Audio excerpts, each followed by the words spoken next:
สบายดีสวัสดีพ่อแม่พี่น้องปองปายเบิดสู่ทุกคนวิดีโอนี้จะอัปเดตสถานการณ์น้ำท่วมพายุเข้าฝนตก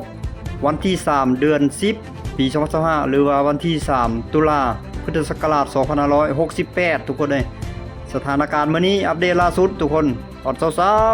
ๆพายุเข้าอยู่เขตเมืองสีโคตะบองนครหลวงเวียงจันทน์เด้อทุกคนเด้อภาคกลางของประเทศลาวคือว่าพายุเข้า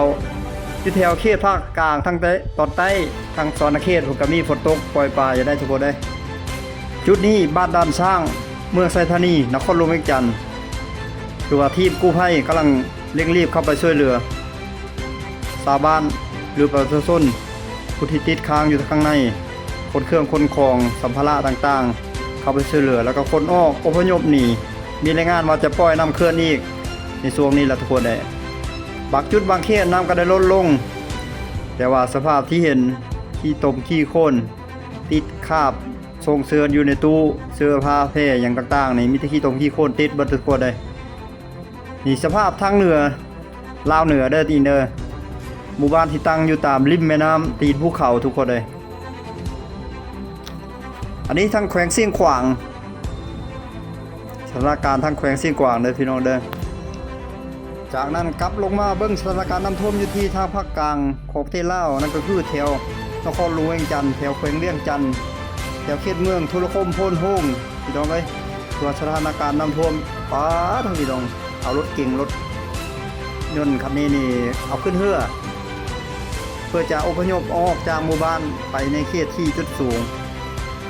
เพราะว่าทางการลาวได้แจ้งออกมาว่าจะปล่อยน้ำออกจากเขื่อนไฟฟ้าน้ำงืม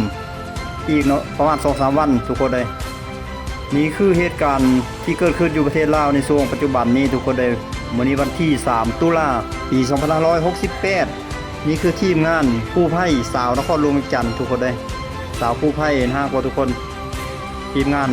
ระดมกันเข้ามาช่วยนี่รถเก่งคันนี้ยี่ห้อฮุนไดข้างในเด้กำลังยูลงมาแต่เฮือนี่รอดเฉยเนาะผู้จักข้าวของอย่างต่างๆสัมภาระขนย้ายออกจากหมู่บ้านทุกคนเลยเอาไว้อยู่โดนกับบ่ได้อีกเดี๋ยวน้ำจะขึ้นท่วมตื้มอีกทีมงานจิตอาสากู้ภัยนครหลวงเวียงจันทน์บรรดาสุนัขก็ได้มานอนตามแคมทางแคมถนนแบบนี้แหละทุกคนเลยน้ำท่วมโอ้โหจะไปทางไหนเนาะระดับน้ำในหลายพื้นที่เนาะกับเพิ่มขึ้นสูงขึ้นเรื่อยๆเพิ่มระดับความสูงขึ้นเรื่อยๆบ่มีท่าทีที่จะลดลงขอเป็นกำลังใจให้ทีมงานอาสากู้ภัยทุกภาคส่วนทุกหน่วยงานแล้วก็ขอเป็นกำลังใจให้ผู้ประสบภัยทุกภาคส่วนทุกพื้นที่ทุกประเทศที่ได้รับผลกระทบจงรอดพ้นจากวิกฤตการณ์ครั้งนี้ไปด้วยดีทุกคนเลยฝนในช่วงบ่ายๆนี่ถือว่าหยุดตกแล้วมีแดดออกมาแต่ว่าระดับน้ำนี่ยังเพิ่มขึ้นสูงขึ้นเรื่อยๆบ่มีท่าทีที่จะลดลงทุกคนเลยเพราะว่าน้ำนี่ได้ไหลมาแต่เคลื่อนไฟฟ้าน้ำตกได้ระบายน้ำและตอนนี้ทางบรรดาทีมงานกู้ภัยกำลังเร่งรีบช่วยเหลือชาวบ้านที่ได้รับผลกระทบที่ติดอยู่ตามหมู่บ้านตามเฮือนตามซ่านตามบ้านหลังต่างๆหมู่บ้านนี้ประมาณ10-20หลังคาเฮือนนี่แหละทุกคนเลยงานนี้ที่น้ำท่วมหนักนี่หนักที่สุดเลยเขตนี้และบ้านหลังนี้ก็เป็นบ้านที่ว่าหนักที่สุดเลยกำลังคนเอาเครื่องเอาของต่างๆเอามาขึ้นเรือของกู้ภัยนี่ก็จะมีทั้งทหารมีทั้งอย่างไรเฮ็ดใส่ชุดลายทหารอยู่นี่กดเครื่องมาแต่ว่าเครื่องบางส่วนนี่ก็จมน้ำไปหลายอันแล้วบางส่วนก็ท่านได้จมน้ำนี่ไหลเข้าในเฮือนในบ้านในห้องนอนของเขาเจ้าเลยได้เห็นบ่สังเกตเบิ่งทุกคนเลยอยู่ทางในบ้านมีแต่น้ำแต่ในแต่ว่าเอาข้าวของบางส่วนที่สามารถเอาได้ย้ายไปอยู่จุดที่สูงก่อนเพื่อเซฟตี้ความปลอดภัยไว้บ่ฮู้ว่าน้ำมันจะมาอีกเมื่อใดจะขึ้นสูงกว่าเก่าแน่นอนต้องขึ้นอยู่แล้วเนาะเพราะว่าจะมีการปล่อยน้ำออกจากเขื่อนน้ำเงิม1ก็ได้ในช่วงมื้ออื่นเนาะจะประมาณมื้ออื่นจะเริ่มปล่อยน้ำแห้งเต็มระดับเลยมื้อมื้อประมาณ 2-3 วันนี่แหละยังอีกพายุลูก1เนาะที่จะเข้ามาทีมงานอาสากู้ภัยกาเด้งองค์การกาเด้งประจำประเทศลาวนี่ทุกคนเลย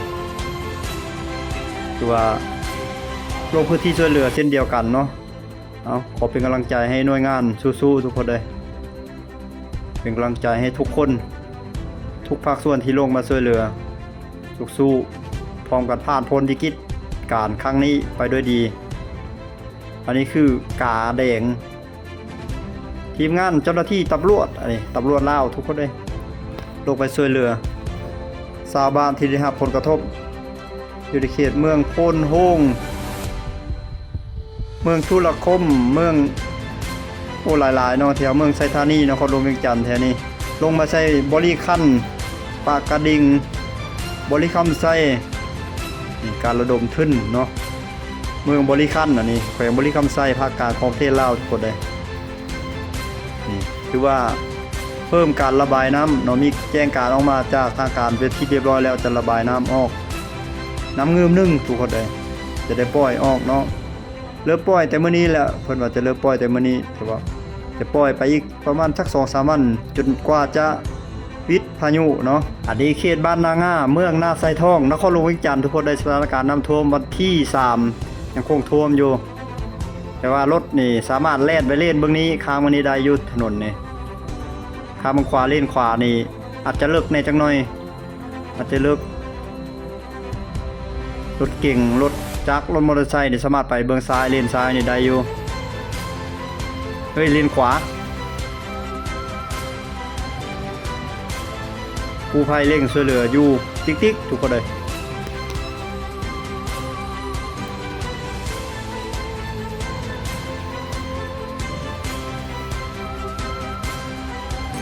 กำแพงเกือบท่วมลิตรเกือบลิตรเลยน้ำเนี่ยบ้านหลังนี้ก็โทนักล่วงขนาดเลยทุกคนเลยกำลังลำเลียงเอาเครื่องของข้าวของต่างๆออกไปจากบ้านไปไว้จุดที่สูงทีมงานอาสากู้ภัยเฮาก็เต็มใจช่วยขนาดเลยเอาใจช่วยเนาะช่วยด้วยใจไปด้วยฮัก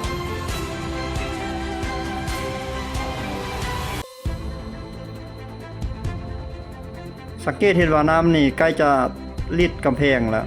กำแพงบ้านเนี่ยพื้นที่แถวนี้มันก็เป็นพื้นที่ที่ว่าห้ามเพียงแล้วก็ค่อนข้างต่ำแน่จักหน่อยแล้วก็เป็นพื้นที่ที่ว่าบ่ไกลจากแม่น้ำปานใดทุกคนเลยก็เลยเห็นให้น้ำท่วมแบบนี้แหละเมื่อมีฝนตกพายุเข้าน้ำก็ท่วมง่ายแต่ว่าปีนี้เป็นปีที่หนักที่สุดในรอบหลายๆปีทุกคนเลยปีกาเนี่ยก็ท่วมบางพื้นที่บ่ได้หนักสักปีนี้นี่หนักแห้งหนักหลายทั่วเลย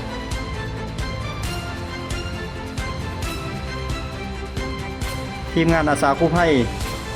ตัวทีมนี้นี่ว่าท่านได้กินข้าวตั้งแต่มื้อเช้าเลยได้กินไอ้น้องเพิ่นจมว่า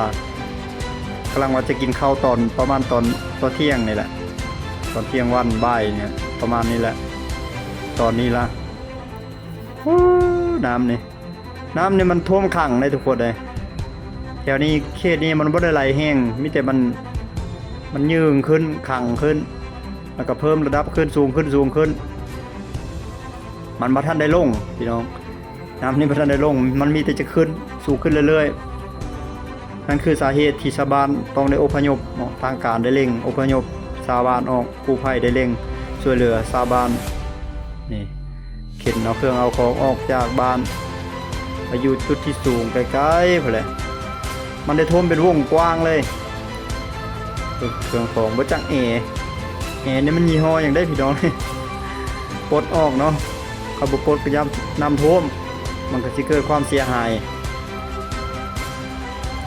กำแพงบ้านหลังนี้ก็ยังสูงอยู่ดิยี่ห้อปี้ข้างในได้พี่น้องเอ้ยทหารมีตำรวจจิตอาสากู้ภัยอยู่ประเทศลาวนี่อยู่แถวนครหลวงเวียงจันทน์ก็มีหลายหน่วยงานอาสากู้ภัยแต่ว่าเขาเจ้าแยกกันไปเพราะมีหลายพื้นที่ที่ได้รับผลกระทบจากเหตุการณ์ภัยพิบัติน้ำท่วมในครั้งนี้บัวลอยสาเหตุหลักๆก็คือบัวลอยพี่น้องเอ้ยเข้ามามันเข้าจากประเทศเวียดนามมันเข้าก่อนเวียดนามเนี่ยก็โอ้เสียหายหลักอันนี้เขตขัวน้ำซ่วงนครหลวงเวียงจันทน์ ช่วงบ่ายเด้ออันนี้นะช่วงบ่ายค่อยแรงคือว่ารถกระบะรถยนต์นี่สามารถอันนั้นเดินทางได้อยู่ทุกคนเลยรถยนต์นี่ก็จะยากนิดนึงเนาะประเภทกระบะนี่กระบะรถสูงๆอันนี้ก็ Ford Tractor นี่ครับเดินทางได้อยู่ถ้าจะให้ง่ายแม่นขี่เหือแล้วพี่น้องเอ้ยขี่เหือนั่งเหือขับเหือไปก็สิเป็นการง่ายสะดวกแน่เคสนี้ก็ค่อนข้างต่ำเนี่ยแต่ว่าบ่ค่อยได้ท่วมดอกปกติถ้าฝนบ่ตกหนักพายุบ่เข้าแห้งพายุบ่เข้าหนักก็บ่ท่วมง่ายๆแถวนี้นะแต่อันนี้ปีนี้มันก็พิลึกพิโลขนาดเลยปีนี้เป็นรอบที่2ที่3แล้วเด้อยู่ลาวในนักน่วงแต่บ่แม่นพื้นที่นี้หลายๆพื้นที่เขตอื่นพุ่นแหละเดี๋ยวน้ำนี่ก็สิไหลลงโฮมสู่แม่น้ำโขงพุ่นได้พี่น้องเอ้ยแม่น้ำทุกสายในลาวนี่จะไหลลงโฮมอยู่แม่น้ำโขงหมดแล้วก็จะไปยืงอยู่พุ่นแหละทั้งแขวงจำปาสักลาวใต้พุ่นแหละทางปากซี่ทั้งพุ่นละมาหน้าที่สีบันดอนทั้งพุ่นและสิครับพรานาอันนี้สถานการณ์เมืองเฟื่องมื้อนี้อันนี้เมืองเฟื่องนี่ก็ถือว่านักง่วงเนาะเมื่อวานนี่ก็มีเฮือแพไหลเฮือแพรีสอร์ทนี่ไหลซอพ่วงเลยนี่คือเขื่อนไฟฟ้าน้ำตกน้ำงืมเนาะเป็นเขื่อนที่ใหญ่ที่สุดในประเทศลาวเลยทุกคนเลยไอ้น้องทหารกำลังระดมกำลังพ่นเข้าไปช่วยเหลือชาวบ้านอันนี้น่าจะแบกซอบเข้าเนาะเข้าไปส่งให้ชาวบ้านแล้วก็คนซอยชาวบ้านกำลังอพยพ